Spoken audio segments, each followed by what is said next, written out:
And he's like, what are you in London for? And she's like, I'm going to be in fashion, going to fashion school. And he goes, you're a model you are. And she's like, no, I'm going to be a designer. And he says, oh, you can be a model. You have the legs for it.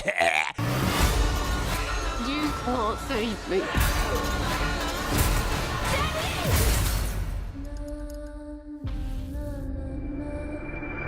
But now, my friends, we're going to go ahead and get into this review chat. Last Night in Soho, Edgar Wright's psychological supernatural horror film that was released in 2021, chat. In case you don't know, this movie was greatly affected by the COVID-19 pandemic, despite getting pretty positive reviews all around. She had a few negative reviews out there, but, very positive, I think, for the most part.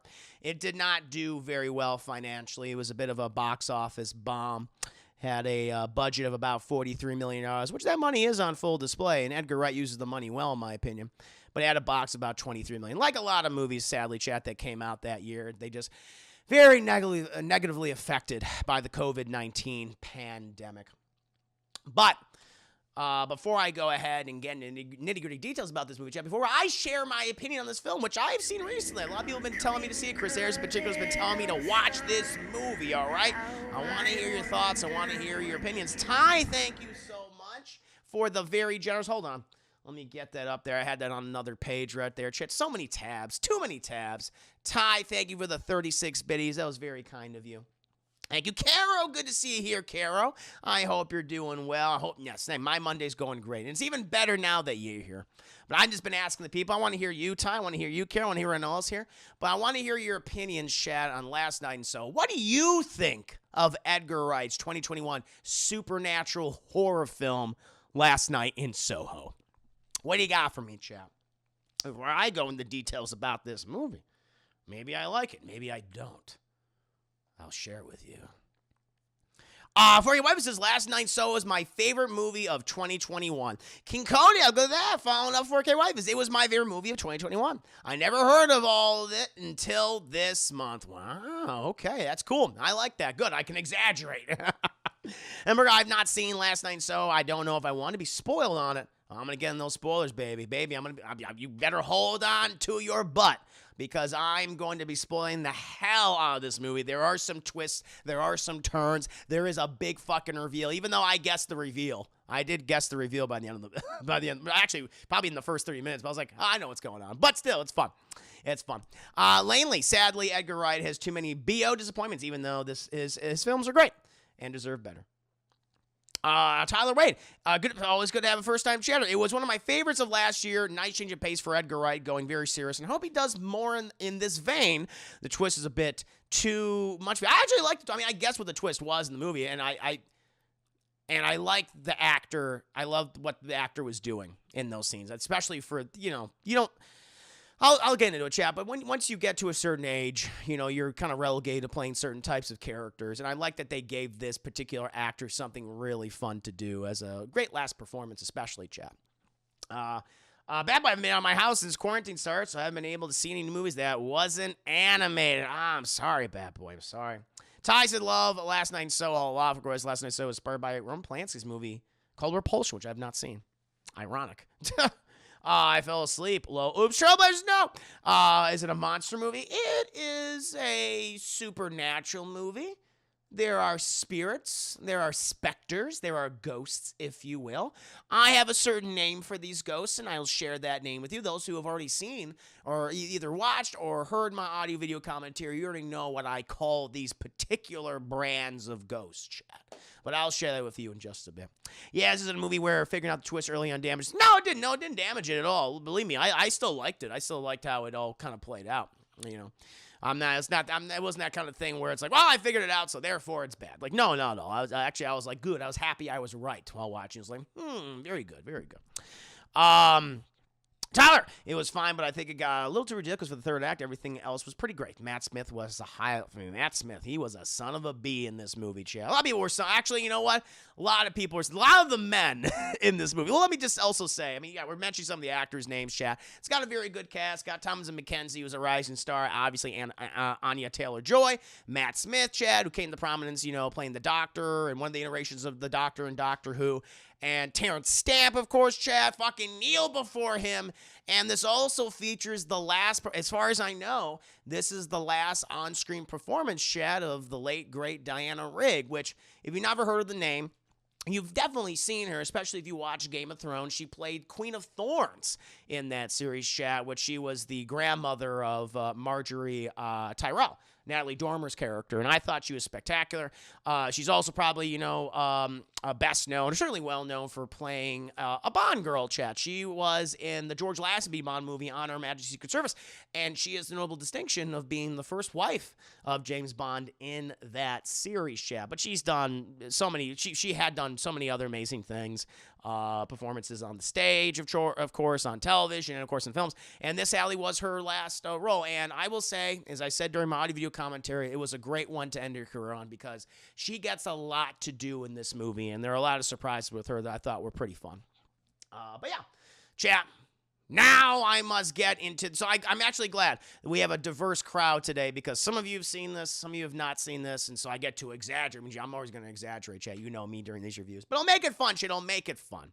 But now, my friends, let's go ahead and get into my scene by scene by scene breakdown, chat, to last night in Soho, Edgar Wright's latest film. We start with little Eloise, chat, played by Thomasin McKenzie. All right. She grows up in a small English village. Oh, it's so wholesome. It's so wonderful, chat. And she's just loving her life. She has such passion for music and fashion, especially the 1960s, chat. She's infatuated with that time period in London where you had all the Sean Connery Bond movies coming out. You had all this fucking hip music like the Beatles, chat. Oh, it was a wonderful time. And she loves it so much. And the movie starts of her just dancing around her room, just kind of, you know, doing her thing, moving and grooving, chat. And then, you know, occasionally she'll pass by a mirror and we see this woman going, and it's like, well, that's a little weird that you had someone doing a Donald Sutherland impression from Invasion of the Body Snatchers, the 71, of course, but it's like,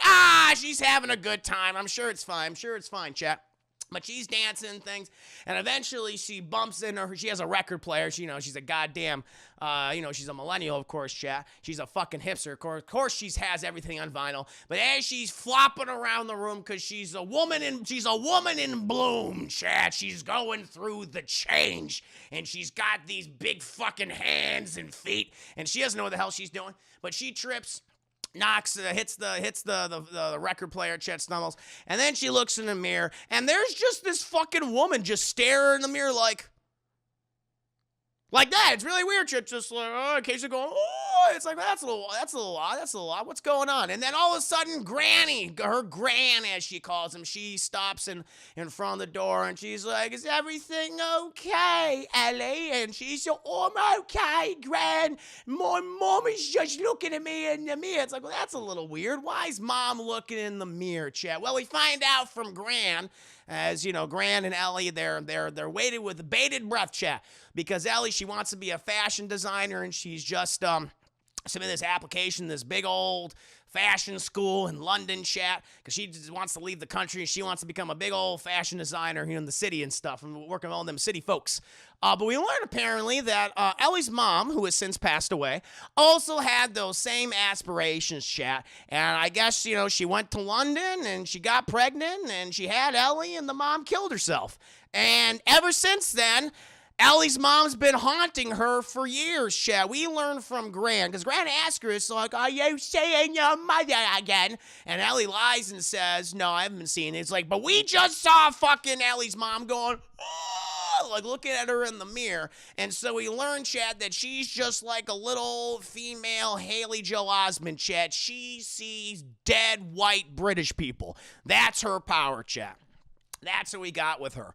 And, you know, the mom really isn't doing anything. Mom just she literally is just in the mirror, just kind of watching her daughter staring at her. It's a little like, oh, okay, it's kind of creepy or whatever. But she doesn't seem harmful. The mom just seems curious and stuff. And, you know, we don't really see the mom throughout most of the movie anyway. But it's like, okay, so it already establishes that Ellie has some sort of supernatural connection to the dead chat. She's able to see them in another plane of existence. And the grandma is aware of this too. She's aware of this, and they've been living with it, and they've worked with the chat, so I was like, okay, that's kind of cool. And so you don't spend so much time in like, why is Ellie seeing ghosts and shit? Because she's always been able to see ghosts her entire life. It's like, okay, cool. And then, they hear a knock on the fucking door, chat, and the mailman comes in. He puts it through the mail slot, chat, and she waddles over, and she's like, Ellie, you have a telegram. And they say telegram like in British land, chat. And, you know, she's like, is it from the school? And she's like, oh, yes. And she's like, ooh. And then, you know, she opens it up. She opens it up very violently, Chad. She opens up the letter very violently. She opens it, and she was accepted. She's like, oh, and she's so excited.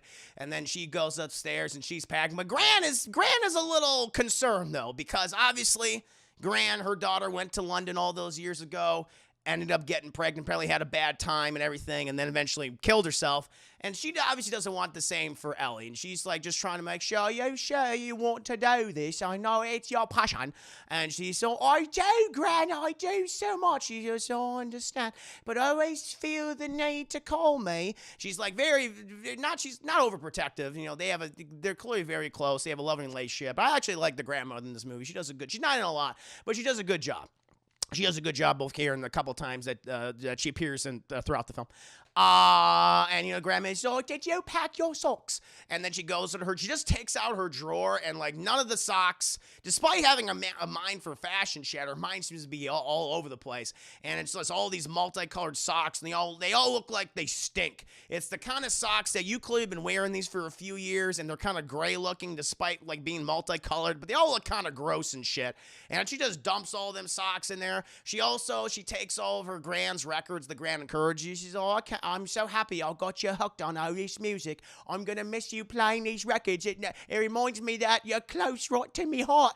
And she's like, don't worry, Gran. You know, I'm only a bus ride or a train ride or whatever the fuck it is away.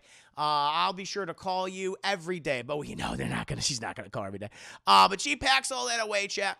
And she can't wait to go to London. She's going out the door. And Gran is like, listen, London is very different from the English countryside. You might see some unsavory folk there. And she's like, Grandma, I'll be okay. Don't worry. I'm sure my first day will be fine and I won't encounter any creepy people. Anyway, she boards the good old bus. She boards the bus, chat, goes to the train station, shoots all over to London, chat, and she hops into a cab, a good old taxi cab, chat, taking her to this location. And, you know, the taxi cab driver, he's like, you know, he's one of those talkative guys. I kind of, you know, I'm not used to, that's like his fucking taxi, Jesus. Is Lyft and Uber not over there at this point, chat? They not in London. I thought they were, but I was like, all right, taking a taxi cab, a little old-fashioned, sure. But, you know, he's the kind of guy that's always, like, talking and chatting. I just want those people just to, like, hey, how you doing? Good to have you here. And they just shut up. They just be quiet. And I give you 5 stars. Don't fucking talk to me when I'm going to the airport. I just, like, just let me be in with my own thoughts. But this guy is a chatty fucking Kathy, chat, the entire goddamn time. And he's like, what are you in London for? And she's like, I'm going to be in fashion, going to fashion school. And he goes, you're a model, you are. And she's like, no, I'm going to be a designer. And he says, oh, you can be a model. You have the legs for it. And then she, like, covers her legs because he's just staring at her legs. And, you know, he's like, well, you know, you let me, if you need any pointers. I've seen many models here. I've driven them around the city many times. You let me know if you ever want to call up old Benny. I'll show you a good time. And she's like, you know, you can just let me off right here. It's totally fine. He's like, oh, you sure, love? We're still 3 blocks away. She goes, no, it's fine. But immediately, just fucking rapey, just gross. And he's like, suit yourself. And he stops the taxi cab, and she gets out, and she goes to this little kind of like convenience store. And he's waiting there for her, chat, because he's just like, I'm gonna sexually assault this girl. Like, that's his intention. It's like the first fucking day, immediately. And she's like constantly like looking outside the convenience store, and he's still waiting there. And it's like, all right, here we go. Eventually, she stays long enough that he drives off, and then the store clerk is like, can I help you, miss? And she's like, oh, I'm sorry.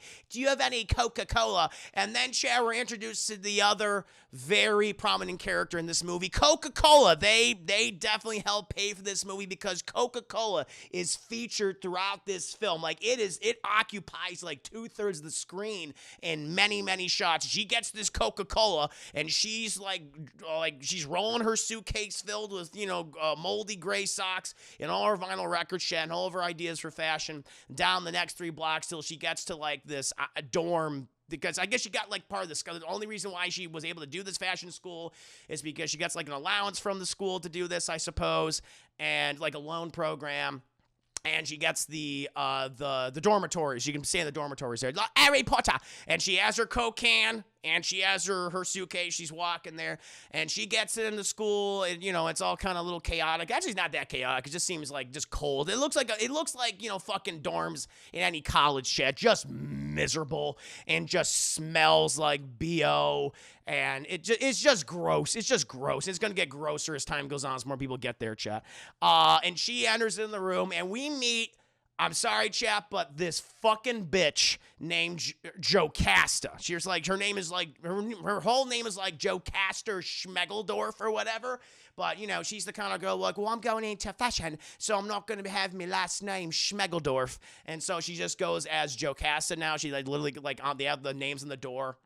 Eloise, whatever her name is, Smith or something, and then Jocasta Schmegeldorf, and she crosses out Schmegeldorf, chat, and she's like, because, Jocasta, she opens up the door, and she seems to be like that, oh, clearly you've lived in the city your whole life, and then one of them fucking city folk, chat, one of them bad people, according to Grant, and she said, oh, you must be my roommate, is that it? She said, I am indeed. She's like, well, get your ass in here, girl, and so they start talking, and Jocasta, she's a party girl, she immediately has, like, wine, this big fucking bottle of wine. So she says, would you like some? You don't mind, do you? She goes, no. And she pours some wine for Eloise, pours some wine for himself. And Eloise is like, oh, it's so strong, that fucking red table wine, Chad. It's very strong, apparently. And Jocasta's just, kind of prodding her like, oh, so you're going to the program too, did you, love? And she's like, I did. I have a passion for fashion. She goes, oh, I do too. And she's talking about like fashion terms and certain fashion designers and saying how they start off like real good, as you know, but then they become all shit. They all become shite, don't they? And so I'm wearing this, but, in like a couple months, it's going to be short. I'm going to have to change my entire fucking wardrobe, bro. I'm going to change things, She goes, oh, and she notices Eloise is, oh, your clothes. What designer made your clothes? And Eloise is like, oh, well, I actually made them myself. Oh, you made them yourself. That's so adorable. That's so cute, ain't it? And then all of a sudden, she just hears like these girls outside, and she just Jocasta just leaves the room and doesn't even say, oh, excuse me, my friends are here. She just gets up and walks out the door. It's like, that's rude. And eventually we see her talking to her friends in kind of the communal area, chat, and then Eloise kind of walks into there, and she's kind of awkward, and she has her Coca-Cola can, just like, I have Coca-Cola, and the girl said, oh, look, it's girls like, this is Eloise, so you introduce yourself, and they're like, oh, hi, Eloise, and everything, and they're saying hi and stuff. And they're like, oh, Eloise, so what's your story? We're just talking about, like, our fucked up parental situation. What about you? And she's like, oh, I live with my gran in the countryside. And I'm like, oh, it's so wholesome. It's so wholesome. What happened to your mom? What happened to your dad? She's like, well, I never knew my father, and my mom, well, she passed away a long time ago. Was she ill? Oh, it's so sad. That's so sad. What happened to her? And they're like, and she's she doesn't want to say because it's really awkward. She's like, my mother took her own life when I was little. And they're like, oh, it's so sad. And Jocasta is such a bitch because Jocasta's like, oh, I have to buy a share of attention now, love. And she's like, I had a great uncle who committed suicide too. And like, oh my God, it's so sad. And then it's like, oh, I see what you're fucking doing. And then eventually, Ellie's like, well, okay, so we're done talking about me, I suppose. And she goes over to the fridge to put her Coca-Cola can in there. But then the girls are like, oh no, love, you can't, because she opens the fridge and everything's like marked with people's names names in big black marker and shit. With most of it is like Jocasta or whatever. And Jocasta's like, no, not that, love. You gotta mark your territory. And she takes the Coca-Cola can while holding it against the camera, and she writes Eloise or Ellie's name on that. There you go, love. And they put it in there. And eventually everyone's like, let's go hit Soho. Hoes in Soho. That's what they're going to do, chat. And they're going to go out and party. And so all these shitty fucking girls go out to this bar, chat, and they're just, they're doing their fucking partying, everything. They're being crazy. They're drinking drinks. And, Ellie's not that kind of girl. She likes, quiet time. She needs her own thing. And these girls aren't making her feel accepted. They're all a bunch of bitches. And so she goes to the bathroom, and she's just kind of like, I need a moment. And eventually Jocasta just stumbles in with half her tits falling out. And the other girls are in there, and they'll start doing lines of coke. And Jocasta's like, can you believe that, Ellie's trying to make us feel guilty about her fucking dead mom? It's like, who gives a fuck that your mom committed suicide?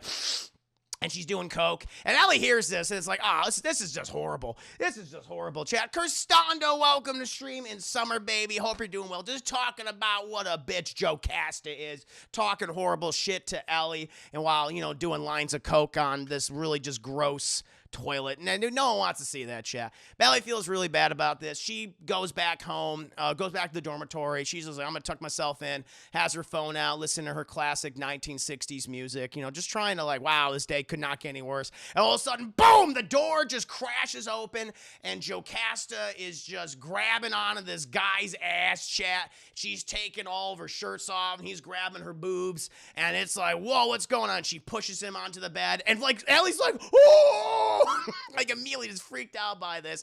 And Jocasta takes off her shirt, and she just whips it behind her and just hits poor Ellie in the face, and it just smells like boob sweat. Got major boobs, titty sweat and residue, chat. And, just smells like Jaeger. Oh, that's the thing, too. Before they went out, I forgot to mention, they all did Jaeger shots. Gross as fuck. I don't like doing shots of alcohol. I prefer to sip on my drinks. That's always been my thing. I don't like doing shots. The point to drink is not to get drunk. It's just to enjoy yourself, to relax, have a good time. I don't like doing that. And Jaeger is fucking gross. I've had a sip of Jaeger. I was like, yeah, fuck that. I ain't having that again. It's disgusting. And these girls just drink. And so she just smells like boob sweat and Jägermeister, chat. And that's the last thing that you need. Eventually, she's done fucking the guy. And but it's so loud. Oh, that's the thing. That's it.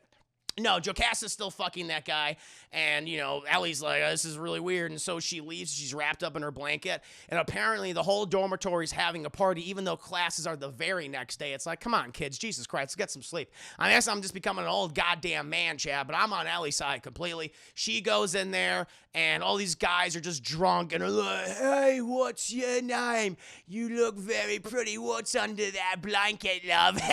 And it's like, oh, God, everyone's rapey. She just eventually sits down. She's just listening to her music, just trying to cut it all out. This other drunk guy sits down next to her, and he's like, oh, what are you listening to, love? And he takes the music, takes her shit, just takes her fucking headphones, but I'm always like, what's this granny shit? And he's like, you can have it back, love. He's like, hey, I can show you a good time. We can make some sweet, sweet music tonight. And she's like, I'm good. And then she's like, I'm fine. He's like, well, suit yourself, you fucking prude. And he gets up and stumbles around. And then we see this one guy, Chad, who has her can of Coca-Cola. And he's like, oh, and his name is John, Chad. He's a fellow fashion designer student.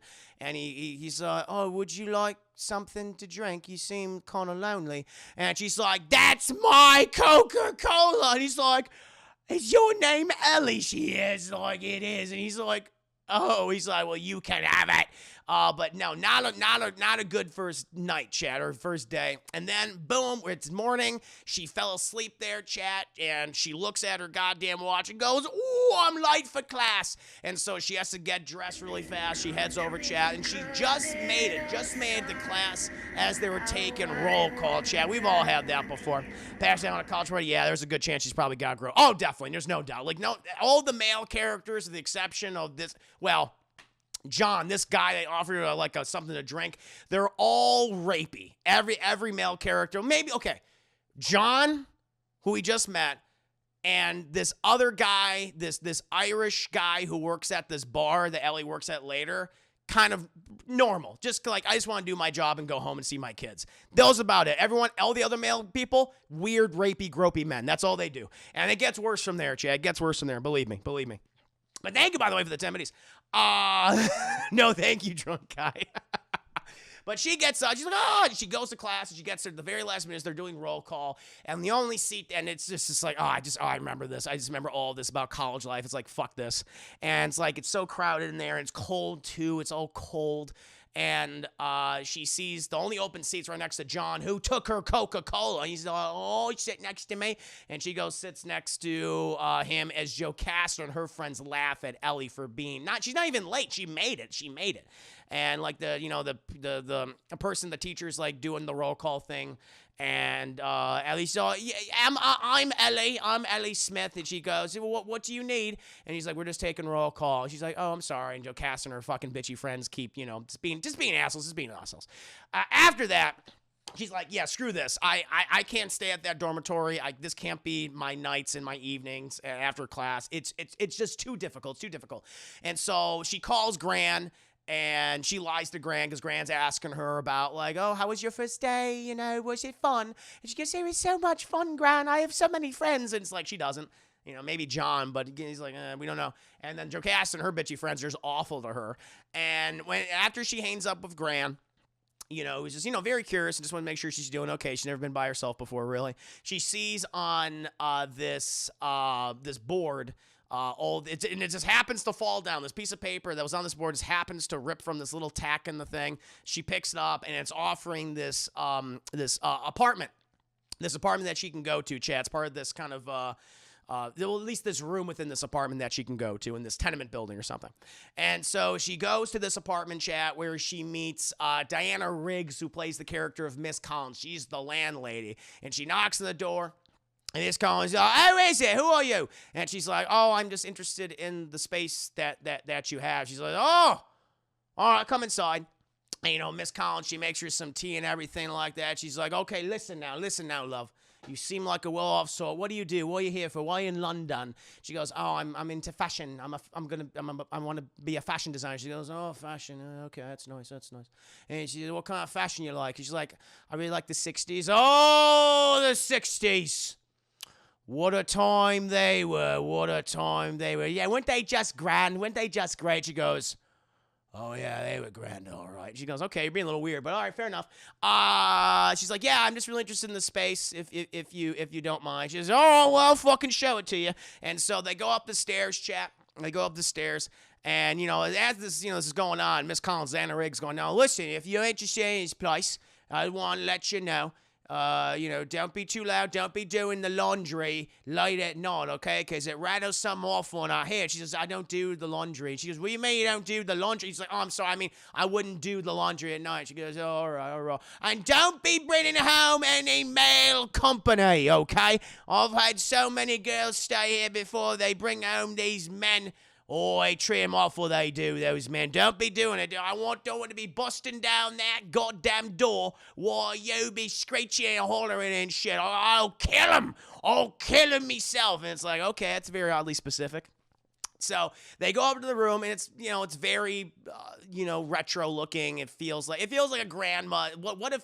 It feels like your grandma, chat, doing up a bedroom for you. It's exactly like that. And she goes, now, you have a landline there. It's a rotary phone. Do you know what a rotary phone is, Ellie? She goes, yeah, my house has one. Gran has one. She said, all right. All right, let's come down and talk details then. And she said, listen, I've had many girls running off into the night, not making their payments, not fulfilling their contracts. Are you the kind of girl who would run off in the night, not fulfilling your contract? And he's like, I would never do that to you, Miss Collins. She goes, all right. Listen to me now. I need your deposit, and I need 2 months rent in advance. 2 months rent in advance. I've been through that, chap. I had to pay, 3 or 4 months rent for this place just to prove that I'm economically sound. So I fell for Ellie here. Ellie here, chat. And she's okay, I can definitely afford that. She can't afford that, chat. But she accepts the contract, and Miss Riggs, or excuse me, Miss Riggs, Dana Riggs, Miss Collins, she kind of lightens up a little bit, and she's all right. You seem like a good soul. You seem like you have a sensible head on your shoulders. I like you, Ellie. I like you a lot. Okay, now, I'll help you get settled, and if you ever want to come down and have tea with me, that'd be great. That'd be great. And she goes, oh, Miss Collins, do you mind if I play my record player sometimes? She goes, your music, you listen to them 60s tunes too. She goes, I do. I call her, it's fine. It's just, I like to listen to music when I go to sleep. You can play them longer than the night, as long as you don't do the laundry. It's loud. And she's like, okay. And so she goes upstairs. Chad. She's like, oh, it's great. It's great. She's loving her room. She's happy to be by herself, Chad. And then it's later that evening. The only thing that's really bad is that there's this sign outside. Actually, it's not too bad, but there's this glowing sign outside, this neon sign that goes between like red and blue and green and back and forth and stuff. But she seems happy. She's got clean linen, fucking running water, warm water, Chad. It's a little old, but otherwise, it looks pretty good, Chad. And, she just fucking drifts off to sleep. And then it looks like she wakes up and she finds herself in an alleyway. This long, long tunnel. And she sees a light at the end of the tunnel. Don't go towards the light, Ellie! But she goes down toward this tunnel, Chad. Boom, boom, boom. Keeps going. Until she walks out and she sees, Chad, downtown Soho in 1965 or something. I think it's like 1965, 1966. And we see this big marquee poster for Thunderball. They're showing Sean Connery's Thunderball, Chad. Everyone's driving these 60s era cars. Oh, it's great. And I will say the production design, the aesthetic looks very good. There is some CGI. There's some CGI shots later, but they look good. They look good. But I love all the because period pieces are very expensive to make. I guess you don't know. Like period pieces in general cost a lot of money. You got to get the costumes, got to get the aesthetics. I mean, you got to everything from the chairs, the tables, the carpeting, the tapestries, chat, the tapestries, everything. It takes a lot of money to make this stuff, to find this stuff, and to put it in the film. So, but the aesthetic looks really, really good. But Ellie's like, oh, this world's beautiful. And then her eye focuses on this bombshell, this blonde bombshell, chat. She's gorgeous. Anya Taylor, what's her name? Johnson. I think that's her. Anna Taylor-Joy. Jesus Christ. I'm getting my Anna Taylors all confused, chat. Anna Taylor-Joy.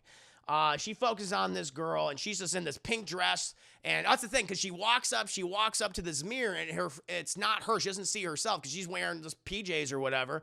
But what she sees, chat, is Anya Taylor-Joy. That's her reflection. She's like, whoa. And she's in this pink dress, and she's got nothing underneath the pink dress. You see her boobies and everything. You see the nibs. And I'm like, wow, oh my God, it's getting hot in here, chat. And she's walking up this staircase to this kind of ballroom, this bar and ballroom, Chad, doing her thing. All the men are just looking at her, just acting creepy and weird. You have the maitre d' just going right this way, just staring at her ass and stuff. She goes in there, Chad, everyone's fucking doing all the cool dances and everything. And then she spots this hunk of man meat, Chad, with a 5 head, and that's Matt Smith, who plays the character of Jack in the movie. And she's like, there's something about this guy. He's talking to this girl who just did this fantastic jazzy blues number, Chad, get off the stage talking to good old Matt Smith. And she's interested, and she's walking towards, and all of a sudden this old guy gets up. He's like, where you going, love? Come here and talk to me and my friends. And she's like, oh no, I'm actually quite fine. He's like, don't you want to talk to the owner of the establishment? And she's like, you're not the owner. He's like, oh, you're savvy, ain't you? And he's just staring her ass. And then she goes over there, but Matt Smith's still engaged in conversation with this other woman. And then literally what she does is she goes to this mirror and just sticks out her butt, just like do, trying to show off all the goods. Matt Smith notices the fine booty on display, and he goes over and talks to Anya Taylor-Joy. Good old Sandie. We find out her name is Sandie, chat.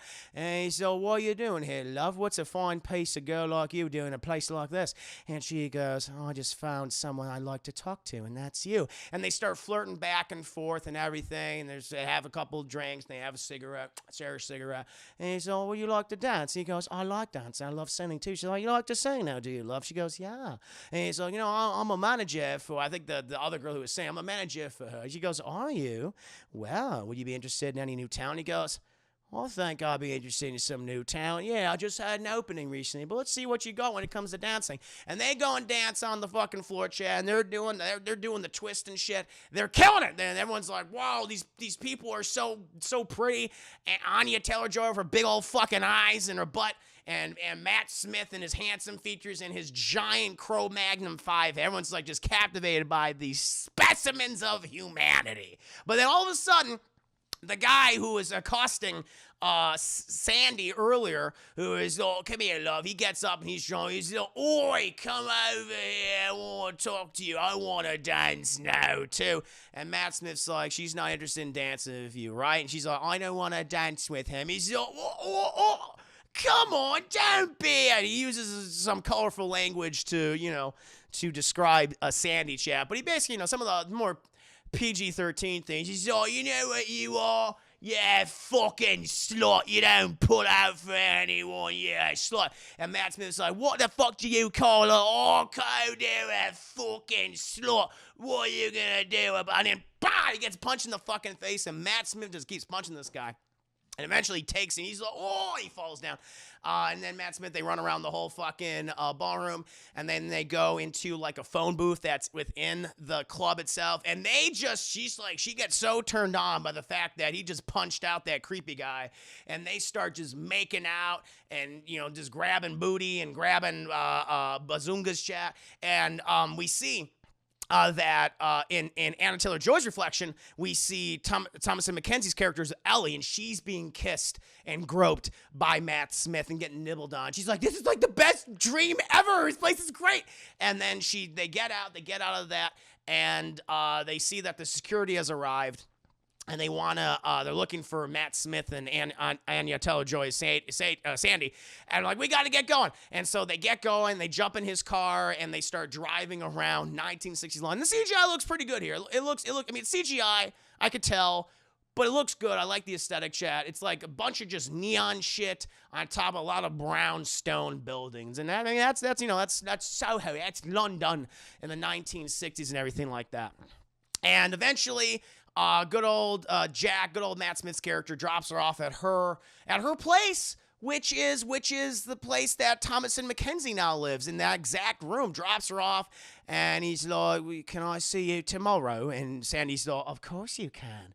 And he's like, are you going to make me a star? He goes, I'm going to make you the most beautiful woman in London, in all of Soho. She's like, that sounds good. And then, I was like, well, is that a warning bell? No, it's her alarm, chat. She wakes up. She's like, oh my God, that was so hot. And she goes to class. And then when she's in class, she's doing her fashion stuff, doing her ideas. And she's like, her whole inspiration now for her fashion is the Sandie character that she dreamt about. And so she's working on this pink dress, and she has the blonde hair and everything. And the teacher comes over, and she's like, oh my God, is this a model that you know? And is this a self-portrait? She goes, no, it's just some girl I know. She's like, oh, it's very good. It's very good. And then all the girls are laughing at her because they notice on Ellie's neck that she has all these little all these little hickeys, chat, when Matt Smith and his six head was like gnawing on her, and like, it looks like Ellie had a good time last night. I didn't know a fucking prude like you would put out for any guy. And then when we see John going, oh, in the corner of the room looking so goddamn sad.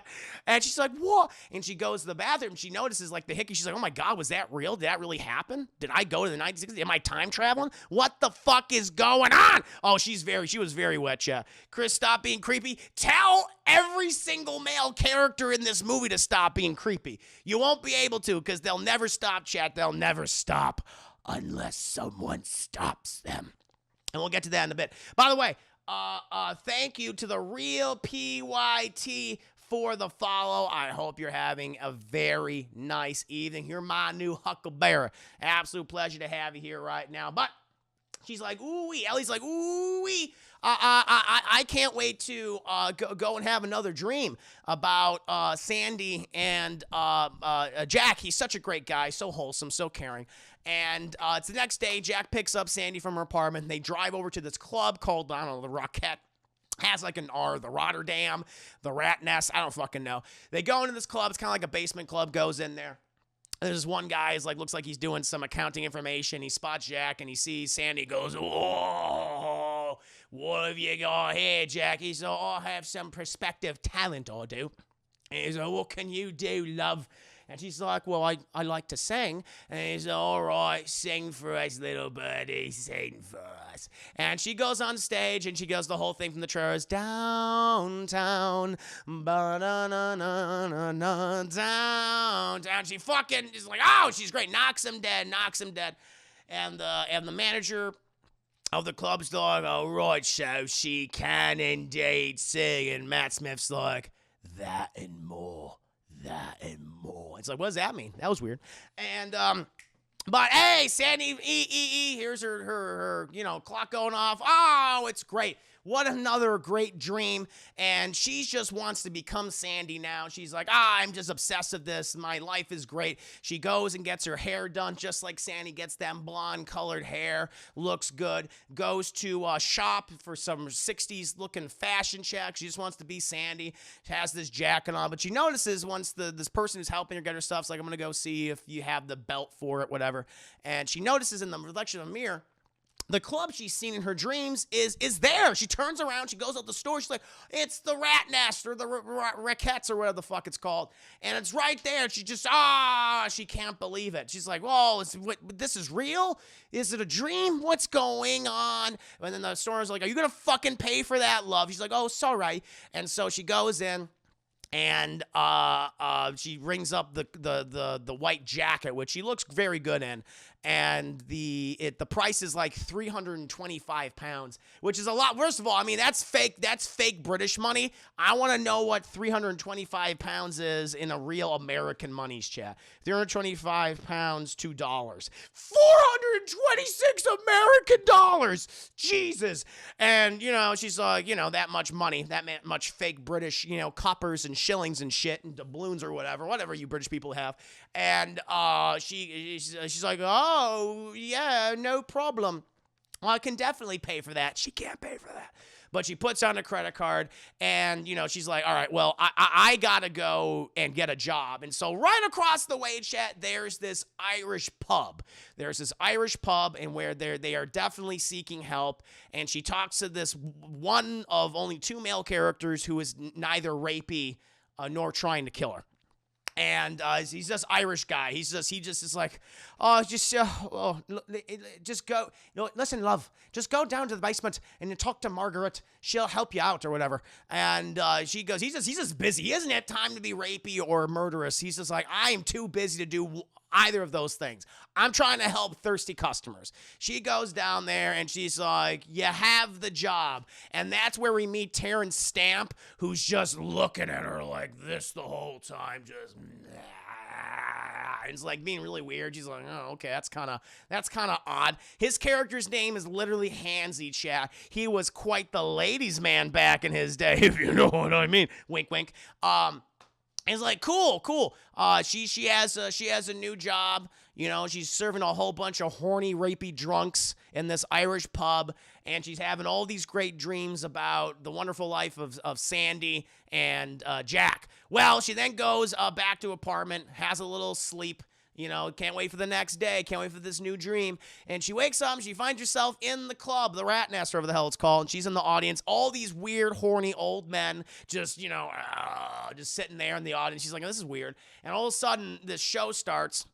And it's this woman dressed up like a fucking puppet or whatever. And then it changes from that. And it's all these burlesque girls wearing these outfits. They're showing off the bazungas and the booties. And she's like looking for Sandie. It's like, where's Sandie? And Sandie's one of the burlesque girls. And she looks fucking miserable. 16-bit, good to see you. I hope you're having a very nice not afternoon. This is evening or wherever the hell you are in the world. I hope you're having a nice day. But Sandie does not look happy because all she's doing is, as the puppet woman is just just doing her, her little song and dance number. All Sandie's doing is just showing off the bazungas and showing off the booty. And she's just like, I don't want to fucking do this. This is weird. And then all these horny old men are just going the whole time. So, thank you for the 50 means 325 pounds of American dollars would be approximately 147,418 American dollars. That's right. That's right. I love that. Oh my God. See? It's that fake goddamn British money. It's hard to compute in my head, chat. American. Keep it American, baby. But after this, she's like, Ellie's like, she just can't believe what she's seeing. And she goes to the dressing room where Sandie is there just smoking a cigarette, and she's looking at her own reflection. And then she sees a picture of her younger self. I mean, she's not old or anything, but of her a happier self. And she just punches the fucking picture and she cuts her hand on the glass. She goes, ow. And then we hear Jack on the door going, just bump, bump, bump, bump, bump. Oi! Oh! Sandie! Get your ass out here, will you? Or have some people you need to meet. And she's like, I'm coming. He's like, I asked for you now, Sandie. And she's like, I'm saying fucking coming. And she puts out her cigarette and he goes with her. And Jack's he's not being the debonair man he once was, Shay. He's being very, very aggressive with her as he's kind of like, pushing her along. Sip and play. Thank you for the 15 biddies. I hope you're doing very well, Sip and Play. An absolute pleasure to have you here. But he sits Sandie down next to all these, like the manager of the club and this old man, this creepy guy. And, Jack says, I want you to meet Mr. Fishmonger. And Mr. Fishmonger is like, oh, you must be Sandie. And she goes, yeah. He's like, I heard a lot about you, Sandie. Why don't we get out of here and get a drink? You have a place nearby that we can chat. And she's like, I'm sorry, I'm with Jack. And then Mr. Fishmonger's like, I'm sure Jack won't mind if we go have a little fun. Ain't that right, Jack? It's fine with me. And Sandie's like, what? It's like, am I being propositioned? Are you treating me like a prostitute? She just gets up and she's just walking away. And Jack's like, oi, hey, where are you going? She said, I am not doing this. This is not part of it. You said you'd make me a star. She's like, listen to me, you stupid bitch. Don't you know that sometimes you have to grease a couple of palms, or a couple of wankers in your case, to get where you need to be? She's like, don't you touch me. And she's like, starts running away. And Ellie's chasing after her too. And then like the whole facade drops because Sandie runs into the back like area behind the stage. And we just see all a smorgasbord of depravity. All the burlesque girls are just sucking dicks. They're all doing blow. One of them is like dead from like a heroin overdose. One of them's like pregnant and crying. It's like, oh my God. It's a nightmare. Sip and Play. Thank you for resubscribing. 3 months of incredible support. Yes, it's revealed. Yeah, the doctor is an undercover pimp. Jack is a pimp, chat. In case you didn't know, he's a fucking pimp. That's what he's been doing this entire time. He just spotted Sandie and is like, well, I could turn you into a whore. Or a prostitute, or a call girl, whatever you want, lady of the night, whatever term you want to use, chat. That's what he wants to turn to Sandie. And eventually we find ourselves where Ellie's chasing after Sandie in this dream, this vision, whatever you want to call it. And they go through this. She opens this door and they go through this light. And once they go through this light, Ellie finds herself back in her apartment. But Sandie is there. And she's laying on the bed and she looks really sad. And then the bathroom door, we hear like a massive gross fart. And then we hear the toilet flush, and the guy that Jack was propositioning her to, he walks out. And he's like, oh, I had a nice time with you today.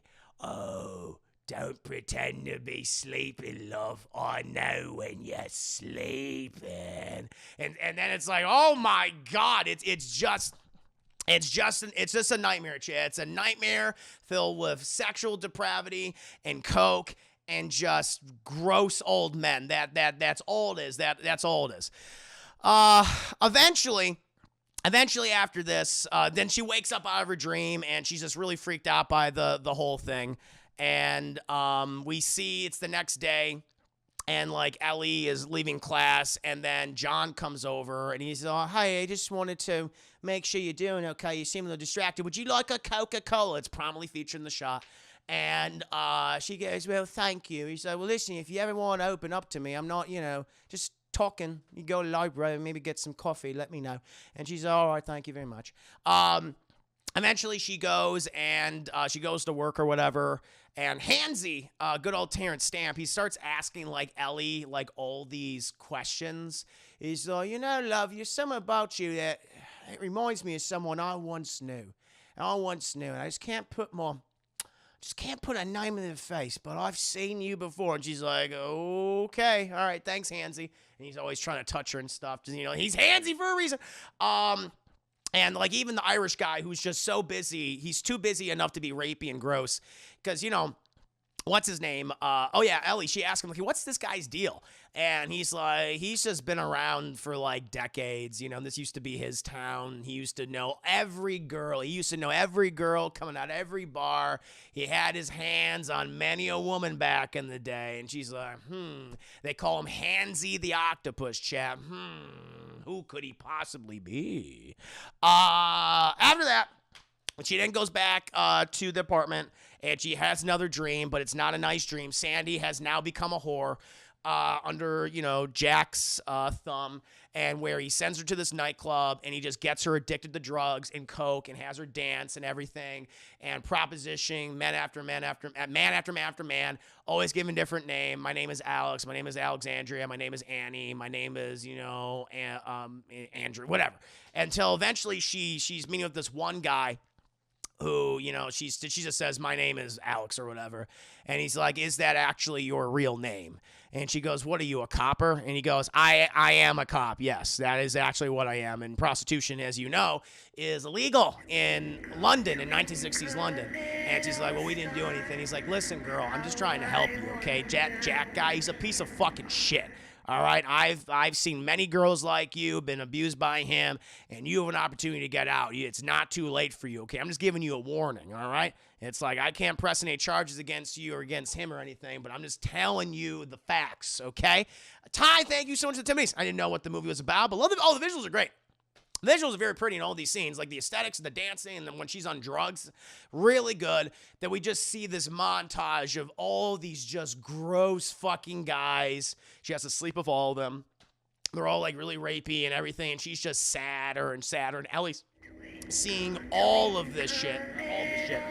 Until one time, this one guy's, I'm going to still touch you and jerk off or whatever. And then Ellie's like, leave her alone. And the guy actually reacts to her. It's like, okay, so where are we? Is this time travel? Is this a ghost world? Because now she's like having a reaction to or people are having a reaction to her within this dimension, this realm or something. It's like what the fuck's going on?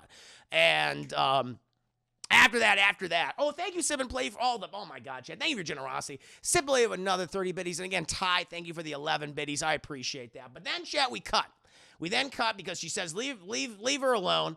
And we then get to a moment where Ellie's kind of like in this trance, and she hears this like knocking on the door, and she's like, get your fucking ass out of that room and walk that street corner.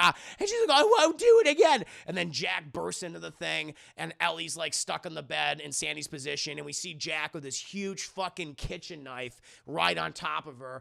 And Ellie's like, leave her alone, don't hurt her. And then like Jack kind of looks at her and goes, oh, won't hurt her.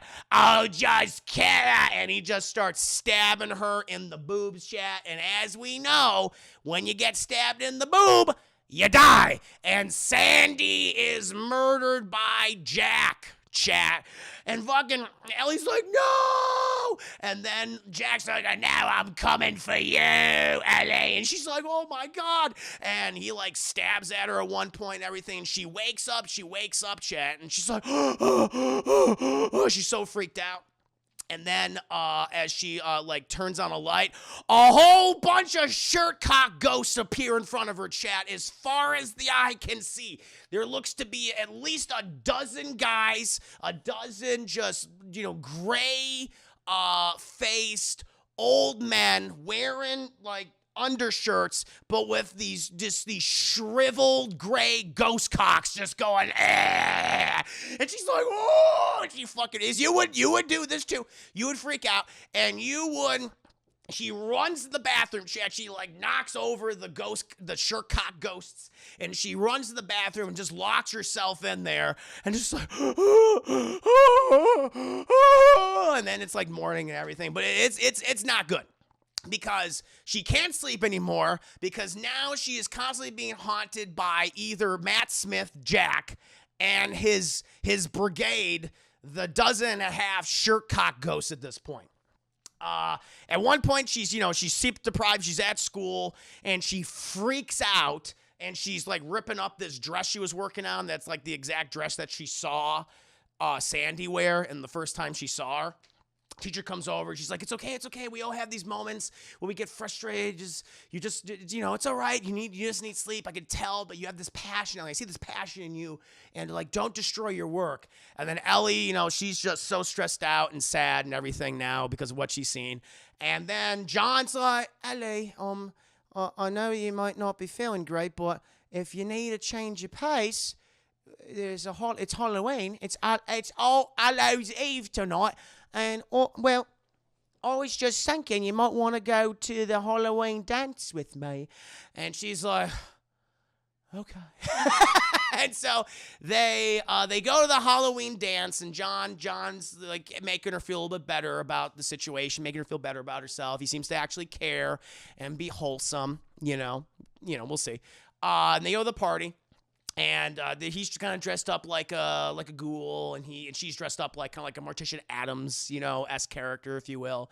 And they go there, but then fucking Jocasta, she's still here. Jocasta sees Ellie having a good time with John, and she's like, fuck that bitch. And Jocasta comes over with her friends, her bitchy friends, with these two drinks, which are it looks like soap. It looks like it's just blue. It's just like pure fucking blue Lysol. So I was like, I don't think you should take that. And she's like, well, if we're gonna get fucked up tonight, we gotta get proper fucked up now, don't we? And everyone's like, yeah. And she fucking Ellie just drowned. She just she takes all that drink right. Even John's like, whoa, that's a lot of drink real fast. And they start fucking dancing. And then the lights come on, and so everyone's having a great time. But then Ellie starts seeing weird shit. She starts seeing, chat, the shirt cock ghosts. They appear, and they're all bah, bah, and just like dicks out and everything. But then Ellie sees Sandie there too, and she runs over to Sandie, but then Sandie disappears, and what appears where Sandie was? A shirt cock ghost. And he goes, blah, blah, and everything. And she's like, oh, and she runs out of the club with John kind of like chasing after her, seeing like, hey, what the hell is going on? I gotta help you. And she goes out there, she's running after her, she thinks it's Sandie at one point, and then she slips, fucking hits the back of her head on some concrete. It's pouring rain, by the way, pouring rain. John comes up to her, and he's like, Ellie, what's wrong? Is everything okay? You're freaked out. And she's like, oh, I'm sorry. I thought I saw someone. And he's like, well, maybe I can help you. She goes, you know what? Fuck it. And she starts making out with him. And it's like, this is after shirt cock ghost and chasing Sandie, who she saw murdered in her dream. It's like, okay. And she's like, let's go back to my place and fuck. And it's like, cool. But as we know, Diana Riggs, Miss Collins said, don't be bringing home any male company, love. I won't stand for it. But ignores her. Goes to the apartment. They sneak in there. They're on the bed. And then they start, doing the whole, yeah.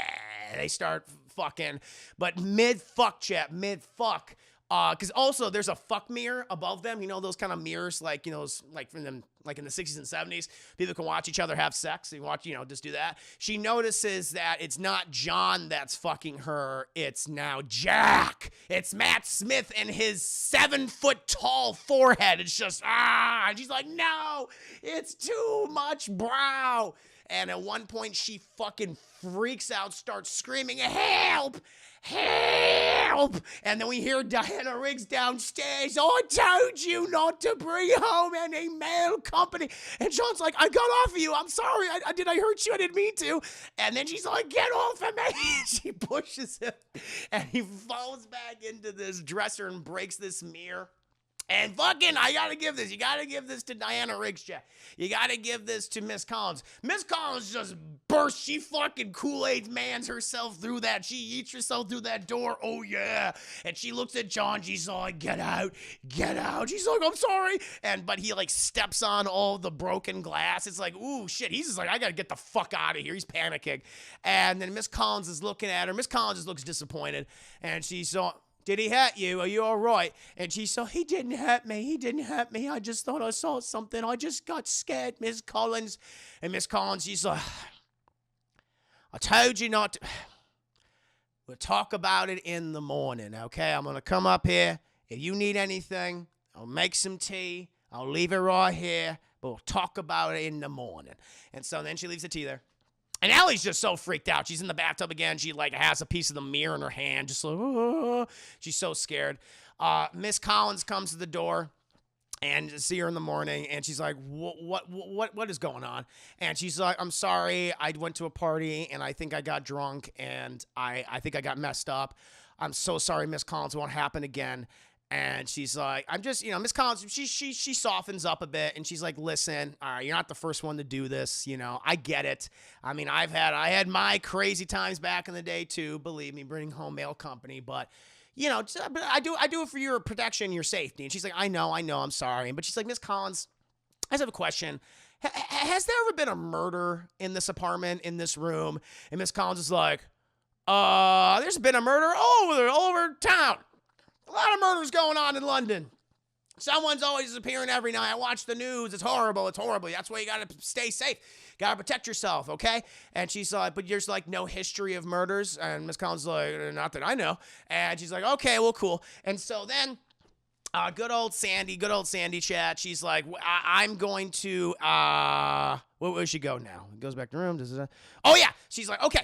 I am going to investigate this shit. I need to talk to someone because she's seeing so many Shercock ghosts. They're popping up in the morning, in the noon, afternoon, evening. She's just too many shriveled gray 45 to 65-year-old penis chat. You're going to go to the police eventually. She goes to the police and she's like, listen, I'm seeing like a lot of, I saw a murder, but I don't know if it was real. Do you know anything about this? And you had this one male policeman who seems to be like, oh, kind of good. Like he's like, you know, and this female policewoman. And thank you, by the way, to your extra Joe for the follow. You're my new Huckleberry. Welcome to stream. And, you know, so they're taking their notes and they're like, listen, you know, you're giving us all these facts. We'll check the history if there was ever a murder in there. But you do understand what you're saying. It sounds like you were under a profound amount of stress and anxiety. Did you happen to take any sort of illicit substance beforehand? And Ellie's like, no. Did you have a drink where you think it might have had some type of drug inside? And she thinks of Jocasta and her bringing the drinks to her. And she's like, there's no doubt Jocasta definitely fucking roofied, gave her the horrible Bill Cosby special chat. There's no question about that. That's clearly what happened. Maybe that exacerbated, made her ghost powers even more extreme and more pronounced. And she's like, no. It's like, that's a lie. You definitely know Jocasta roofied your drink, but whatever.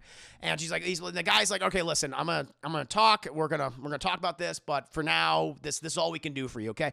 We can send a welfare check to your home, make sure you're okay. Also, they ask if there was ever a history of mental illness.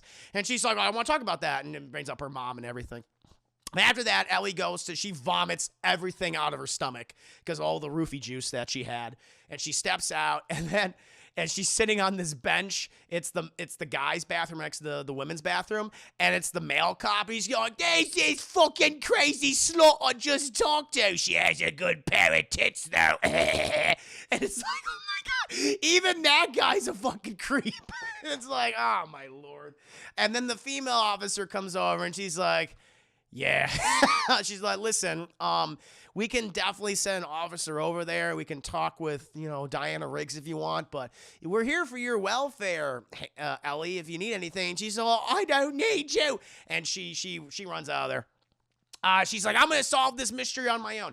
And she then goes to the university and she goes to check some, she goes to this librarian who is also a fucking dick. He's not rapey in this case, but he is super facetious and sarcastic and just very condescending to her, where she's like, she presents her student ID. I want access to the microfiche. In case you don't know what microfiche is, chats, it's like, a lot of, you can see all documents with it, and you can put on these kind of like projectors, if you will. I had to use them for my thesis and various research papers in college. I don't know if they still have them to this day. They might. I'm not sure. And the guy's like, why does a fucking art student need to see microfiche? And she's like, it's for research. She's like, for fashion research. He goes, yeah, for fashion research. He's like, oh, right. And he's just being very rude. She starts looking, and there's like a shit thing, but Diana Riggs is right. Ton of murders, ton of disappearing, like kidnappings or just, MIA people. It's like, she can't find anything. And eventually John, he's like, hey, I brought you Coca-Cola. And she's like, I love Coca-Cola. She is like, I know you do for some reason. He's like, listen, I just want to apologize if I hurt you last night. She did hurt me last night. It wasn't you. I just been having...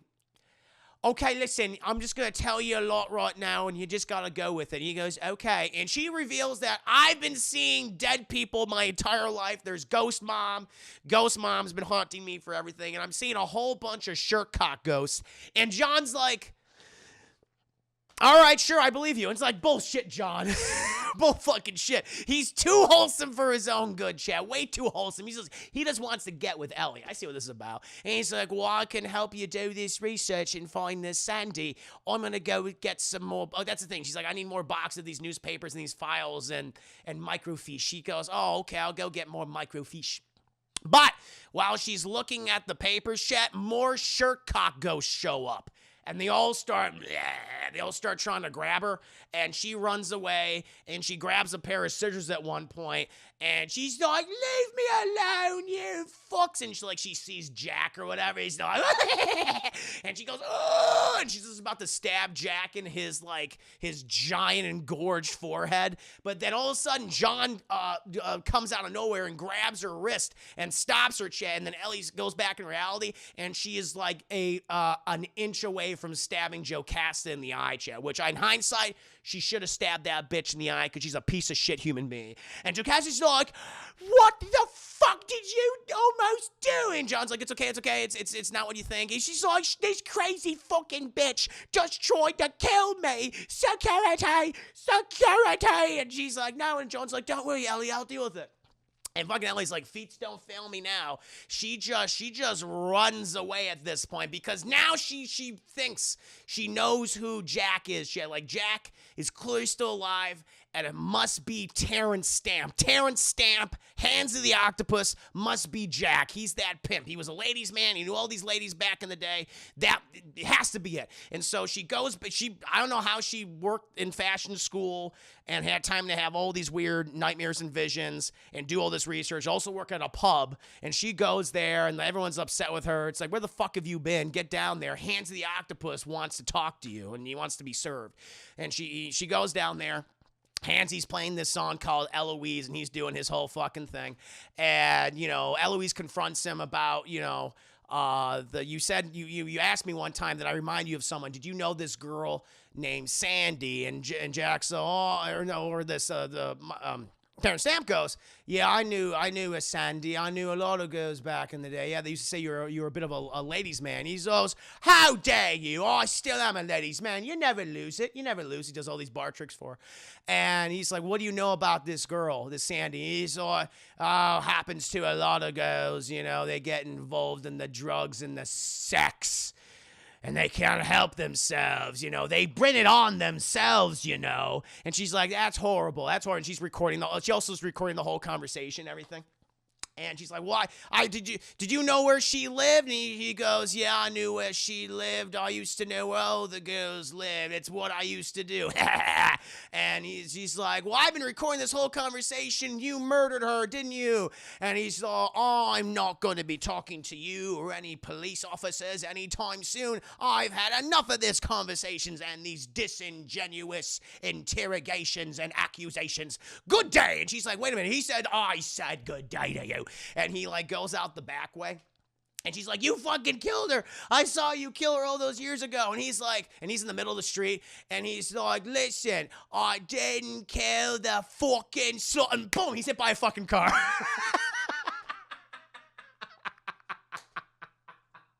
He's immediately hit by a fucking... Just fucking explodes. Fucking Terrence Stamp just fucking explodes. And she's just covered in all of Terrence Stamp's fucking meat, not in a sexual way.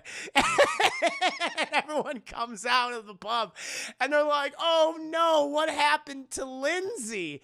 And she's like, who? And she's like, Lindsay, the guy just fucking exploded. And she's like, his name's not Lindsay, his name is Jack. She goes, no, his name's not Jack, his name is Lindsay. He's an ex-cop. He used to work Vice back in the day. And then Ellie goes, oh, and then she remembers her dream. The person that Sandie was talking to, that cop, that was Terrence Stamp, Chad. So what happened to Jack? Oh, no. But he fucking just... everywhere. So she just got this guy. I mean, I guess he was a piece of shit, but she got him killed. There's no doubt about that. At this point, she fucking just leaves. Everyone's like, where you going? And she's like, I need to leave London. I can't stand it anymore. And then John calls her and saying like, hey, you doing okay? And she's like, I need your help. I need to get out of here. I need to go talk to Diana Riggs. I got to get my deposit. Okay. She goes to John. She's like, they park right outside of the apartment. And she's like, listen, if I'm not back in like 15 minutes, come for me because there's clearly some fucking ghost living there or whatever. But I'm going to go talk to Diana Riggs. And he's like, okay. And she goes up there and she knocks on Diana Riggs' door. And Diana Riggs is smoking a cigarette. She's like, wasn't smoking before. And she's playing this 1960s tunes. And she goes, Ellie, it's so good to see you here, love. You know, the coppers were here earlier and they were inquiring about you doing a welfare check. Oh, I wish they did that with me back in the day, let me tell you. And she goes, I'm so sorry. I just have to talk to you right now. She said, it's okay, love. Come inside. Diana Rigg will take care of you. Sit yourself down and make yourself some tea, love. And so Ellie sits down and she's so, I can't help myself. I just picked up smoking again. Listen to those music. I hear you playing those records all night long. And I don't mind it at all. I love it. But you made me get out my own records too. And I've been listening this whole time. And she puts down the tea and everything. So what do you, and she also says, oh, there seems to be a letter. There's a letter from you, from your grandmother. She's very lovely. I called her the other day. She's very nice. But it's in my pile of mail, if you don't mind looking through it. And so then Ellie looks through the mail and she sees, trying to look for the letter, and she notices the name is Alexandria Collins. And she goes, whatever. And then she puts the letters down there and she finds her letter. And she's like, I'm sorry, Mrs. Riggs, but Miss Collins, I know I said I wouldn't do this, but I need to get out of here, okay? It's just, I've had these horrible visions and I just can't do this anymore. She's like, what's going on? Tell me, I'll be your confidant, Ellie. She's like, I've seen this girl named Sandie constantly for these last several weeks, and at one point in one of my visions, I saw her get murdered. And it was horrible. And then there's all these Shercock ghosts that are like haunting me, and it was horrible. Did you know someone named Sandie? And Diana Riggs looks at her and goes, yeah, I'm Sandie. It's me. And she's like, what? Wait a minute, what are you talking about? I saw you die in my vision. She goes, oh, no. No, what you saw, the thing is, back in the day, Jack, he was my pimp. And I took on so many names, so many characters. I was an actor. I was on the stage. If you're a whore, you gotta be a good actor. And I died so many times up in that room over and over and over again to all those shit cock guys right up there. Yeah, Jack, he threatened me with that knife so many times. Nicked me a couple times too.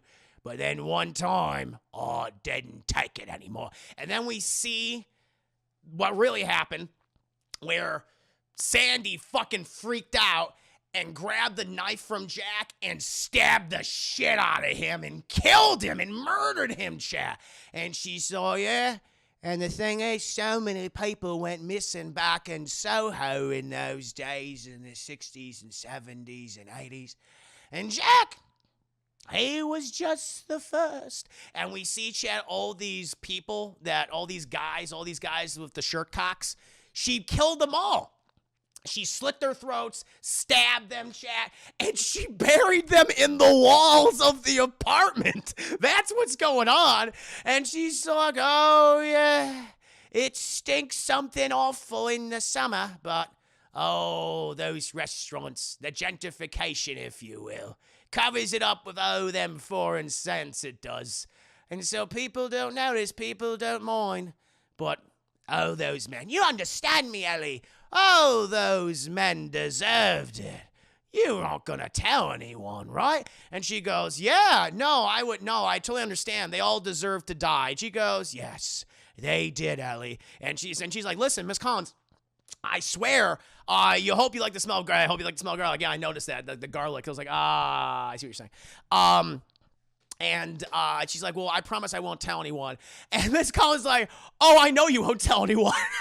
I've poisoned your tea, love. I'm going to add you to my floorboards. She's like, what? And she poisoned the tea because she's going to kill Ellie and put her in the fucking floorboards, chat. Oh, my God. And so Ellie's like, oh, I don't feel good. She's like farting and vomiting and burping. And she's like, oh, yeah, it's the bubbly guts. But you just sit back there, girlie. Sit back and let the tea take you away. But then John, he comes up the door and starts knocking and shit. And Miss Collins is like, oh, I told you not to bring any male company. And he's like, no, I have to take care of this myself. And she has like this giant fucking butcher's knife, kitchen knife, chat. And he's like, you sit back now, love. And she goes to the door, and John's like, hi, is Ellie okay? She goes, I'll take you up to her. She's getting her things. And, she has the fucking knife behind her back. And, she suggests, go up the stairs. And she goes, bah! She fucking starts stabbing poor John. Starts stabbing the shit out of him in the stomach. He's like, oh. He's like, oh, look what you did. You're making a mess, bleeding all over my floor. It's going to take all night to clean this out.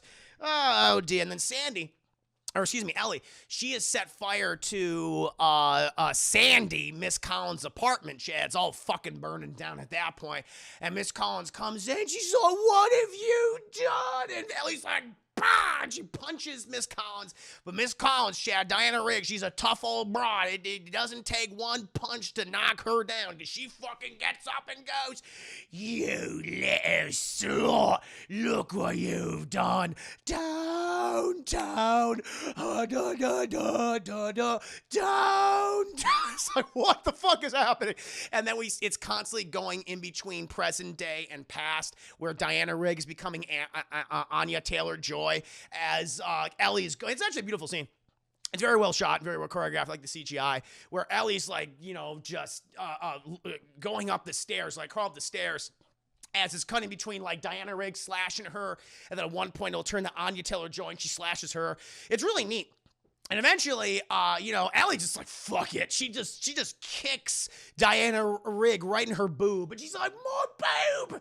And she momentarily falls down a little bit off the stairs. And then Ellie, she's like, blah, she vomits up the rest of the tea, chat, and like gets a little bit out of their butt.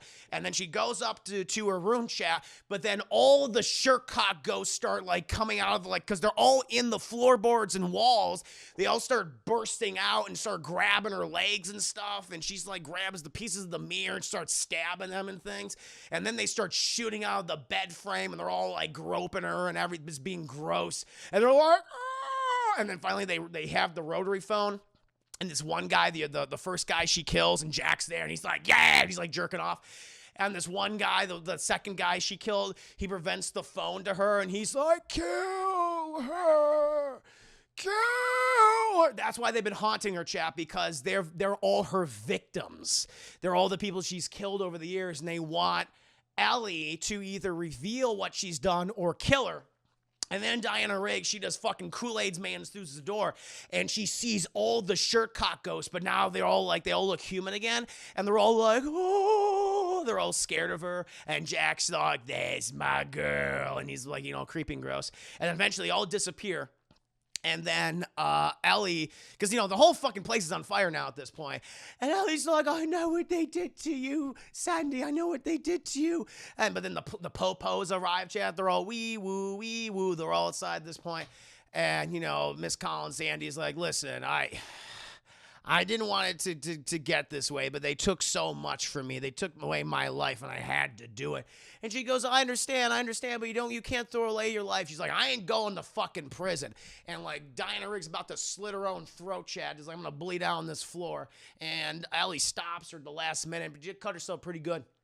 And then Diana Rigg turns into Anna Taylor-Joy, and she's like, we can get out together. It's okay, we can live. She's like, I can't. All right, I have to stay and pay for what I've done. They all fucking deserve to die, Ellie. But I can't continue on. But you can have a life. You can have the life that I could never have. And she fucking pushes her. She pushes her, Chad, as the whole apartment starts burning away. And Diana Rigg sits on the bed as it's all starting to go on fire. And Ellie goes, oh, she fucking feeds so family now. She picks up John, who is like just bleeding out. He's like, would you like a Coca-Cola? Yes, John, let's go get Coca-Cola. And they leave. And then we cut back to Diana Rigg. She's sitting on the bed, Chad. And all the fucking shirt-cock ghosts are going, ah! They're all burning. All the bodies are being revealed. Chad's gross. And then she turns into Anna Taylor-Joy as the entire apartment in the room is engulfed in fucking fire. And then we cut. And we're at the fashion show. Yay! Ellie's fashion show. We're all the inspiration she took from her weird visions and everything. And everyone's like, whoa, this is like the greatest fashion show ever. And John's there, and he's got like a new tummy now. And Gran's there. And she's like, yay, I don't know what's been happening. She did call her grandma later on in the film, and saying how it's fucking awful and she needs to come home. And Gran's like, I'll be there for you, okay? Is your mom haunting you still? And she's like, not only is my mom haunting me, Gran, but there's a bunch of gray shriveled penises that's been haunting me too. I really need to get out of here. She's like, that's fine. You can come home. And so then they're great. And so John and Gran go backstage, and where, everyone's like, oh, Ellie, it was amazing. Best show ever. Even Joe Cass is like, whatever. He flips her off and stuff because she's jealous of Ellie's talent. And then, Gran and John are there, and they're like, Gran's like, oh, your mother would be so proud of you. And she's like, Gran, I know she's proud of me. Thank you. And we see Ellie's mom going, I'm proud of you. Just doing the Donald Sutherland thing. And then she sees another mirror, like a little down the way, and she spots Diana Rigg looking at her too. And she goes over, and then Diana Rigg turns into Anna Taylor-Joy, and fucking Anna Taylor-Joy goes, and she does the thing, and she does the same thing, Chad. It's like, this woman tried to fucking murder me. But they're friends now, and so now, Chad, not only will Ghost Mom haunt her, but Diana Rigg / Anna Taylor-Joy will haunt her for the rest of her days. And that, my friends, is my scene by scene breakdown for last night in Soho. I hope you enjoyed it. I hope you liked it, chat. Or is that a happy ending? Or as I call it, the shirt cock haunting, Chad. It's a weird movie. It's weird. Well, it's interesting. Like, I think there's some fun performances. Diana Rigg, again, this was her last performance before she's passed away, and what a fun role it was, Chad. She gets to be the villain. She gets this great last act to, like, really show, it's cool. She's like a badass at the end. It's like, oh, it's the mystery. And even before then, she gets some really good scenes, some really good dialogue. She's an excellent chemistry of Thomas and Mackenzie, who does a great job, Chad. Like, they're, Thomas and Mackenzie, Diana Rigg, Matt Smith, and Anna Taylor-Joy. Those are kind of the four. That's the quartet who I think do a really good job. Everyone, that's my big criticism of the movie, is like everyone else is just kind of either they're just there or they're just rapey. Like all the other male characters are just boobs, just groping. It just is like, wow, okay, we're going into that. And at the point, like, I get it. Like, men, we can be fucking gross. We can be gross and disgusted and weird and lustful. But I'm like, Jesus Christ. These guys. I mean, I guess that's why they became shirt cock ghosts in the end. That to me, eventually, it became a little unintentionally funny. Because I'm like, this is just, they're so reprehensible and disgusting. I mean, they're monsters. And I guess that's the point. The aesthetics of the movie is quite good. I really like especially the 60s retro stuff. It looks great. Even when they do the CGI, it looks really cool. There's some, like, the whole sequence at the end of the CGI. That was pretty fun. Yeah, at the same time, and like, yeah, fuck Sandie. She tried to kill you. I'm like, I don't want to deal with her. I'd be a little concerned if she's haunting me now. But yeah, it's a fun movie. Like, it's definitely, of the previous decade of Edgar Wright movies, which I was not a big fan of. I like the last Edgar Wright movie I could say I truly loved was Scott Pilgrim vs. the World. And before that, Hot Fuzz, great. And Shaun of the Dead, great, obviously. Those three are amazing. But I was not a fan of The World's End, and I really didn't like Baby Driver. But this one I thought was better than those last two. I had a lot more fun with this one. So I'd give it it's a high matinee for me, Chad. It's a high matinee movie. It's a good time. Peenie ghosts, a lot of penis ghosts. Yeah. So yeah, I would give this is a high matinee, if you will, on the DT double toasted scale, Chad. I hope you liked it. They never explained how Thomas and Mackenzie right about everything else she saw, but for some reason that particular version was not accurate. Yeah, no, it does. It takes some shortcuts. It definitely does. It's got some weird wonky, like, okay, why did then she, I think because they say it doesn't make any sense. I mean, because Diana Rigg at the end says, oh, I died so many times up in that room because it killed a part of me each time. And so you saw her die emotionally and psychologically, but not really. Yeah, I mean, Edgar Wright's like, all right. Well, being, a metaphorical. I had a metaphorical death, Allie. It's like, okay. But it's still a fun time. It's still a fun movie. I definitely enjoyed myself. Yeah, it's a high matinee. I sent you something I probably should have posted in Discord. What'd you do? Here's Ayers. Thank you for the 10 minutes. You gotta love that Thomas and Spence. Once the entire second half, the movie bugging her eyes out as wide as they'll go. Yeah, she does. And yet they'll still never as big as Anya's eyes when she's just chilling. I mean, that's just her eyes, man. She got them big old bug eyes. Plot's definitely the reason. Yeah, plot. You really explain her power. They just say she's always had it. Like, I don't think that was, Edgar Wright's interest was, he's just like, she's always been able to see ghosts. And it's like, all right, I'll go with it. But it's weird because, no, I mean, it has some plot issues. There's some stuff that's like, whatever, but it's a fun film. It's a fun time. High matinee for me, chat. Like, again, I have not been a fan of Edgar Wright's recent work, but this is one I'm like, you know what? I liked it. It was good.